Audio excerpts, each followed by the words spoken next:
Let's turn to the command line and test port connectivity. Now we can only test TCP connectivity.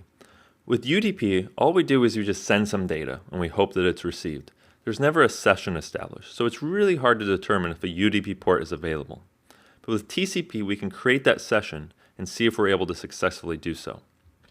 We're going to test TCP connectivity using the telnet command. The telnet command simply just connects to a service and then expects you to write the commands, for example, a web browser would. So we're going to use telnet space, the name or IP address that we want to connect to. So we're going to use pluralsight.com, and then the port number we want to connect on. Since HTTP runs on port 80, we'll try to connect to port 80. So it's telnet, pluralsight.com, 80. So we hit enter, and here we've successfully connected to the pluralsight.com web server. Now, unfortunately, our sign of success is this blank screen. What's happening right now is the pluralsight.com web server is waiting for what it assumes is a web browser to say what I want. So it would expect me to issue a HTTP GET command and pass the appropriate parameters, and then it would return whatever I requested. But it's just sitting here waiting for me. I'm going to hit Control-C to exit out, and it's going to send back a HTTP 400 error, bad request. So what's happened here is, it didn't understand what I was saying, and so it's responding and saying, I don't know what that was. That's a bad request. So it sends back an HTTP 400. In fact, you can even see the HTML page it sent back that it would expect a web browser to, format and display for me. But we proved that we were able to connect to IIS. We were able to prove that we were able to, on that IP address, connect to port 80. And that's all we're trying to prove right now. So let's try another example. Let's connect to pluralsight.com on port 81. Now there's nothing listening on port 81 on the pluralsight.com web server. So we're going to try to connect, and right now what's happening is the networking stack of the operating system is trying to establish that connection.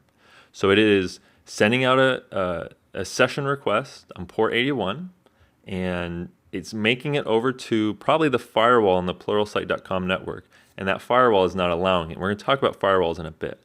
But even if the firewall wasn't there, it would make it to the operating system, and there would be nothing listening on that operating system.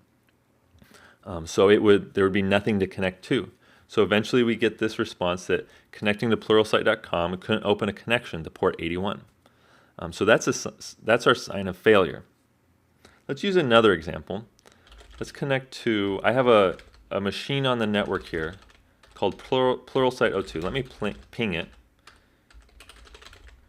I'm sorry, pluralsight02, not .com. Let me get that mouse cursor out of the way. And so we can see it's a machine here on the local network, and it happens to be running SQL.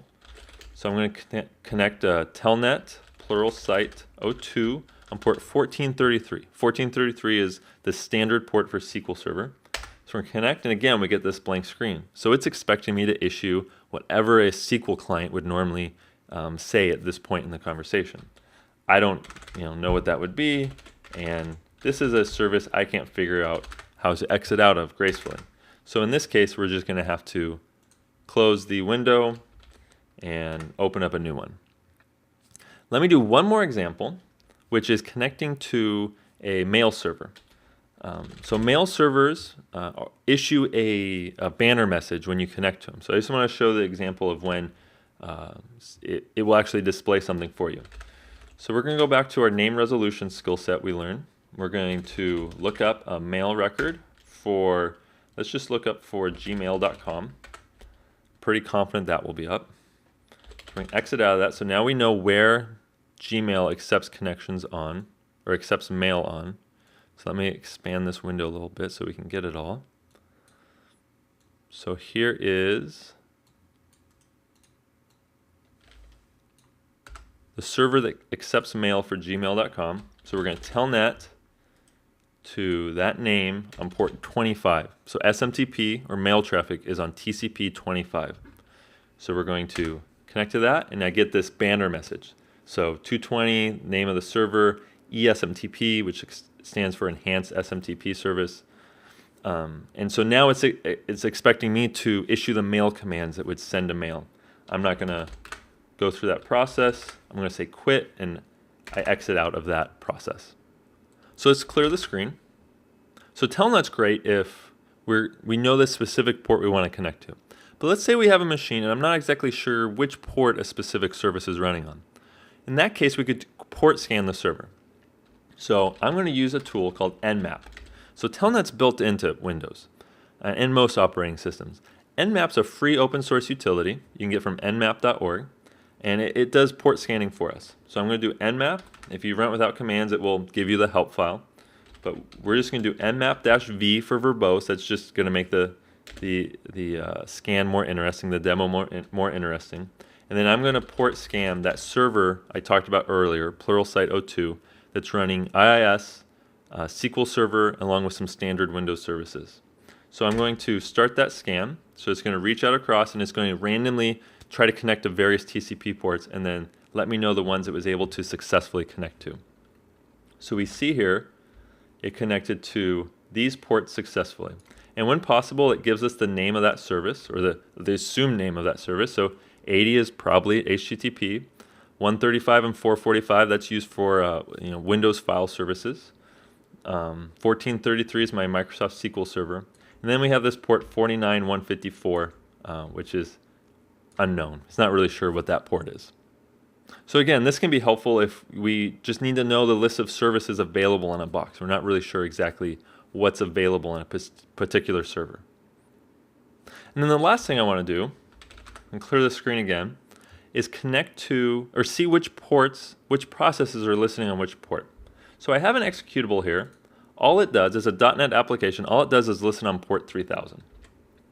So I want to determine which ports my machine here has open and which processes are listening on which ports. So I'm going to run the command netstat-ano. And so this shows me all the listening ports. So we can see there's a whole host of them here. The 0.0.0.0 means it's going to listen on every IP address that's available on this machine, and then it lists the ports numbers. And so we can see that right here we have that port 3000. Okay? And if we slide over a bit, we see that port 3000 is being listened to on process ID 1944. Now what we can do is open up the task manager and sort by process ID. Now by default, process ID won't be available. So the way you can add that to the list is go to View, Select Columns, and select Process ID. So we're going to sort by process ID. So what was the number again? 3000 is process ID 1944. So we can come down here and see that process ID 1944 is this listen on port.exe. If I had SQL Server running on this box, over here we would see port 1433, we would see a corresponding process ID, and we'd be able to find the SQL Server service executable listed in the process list here.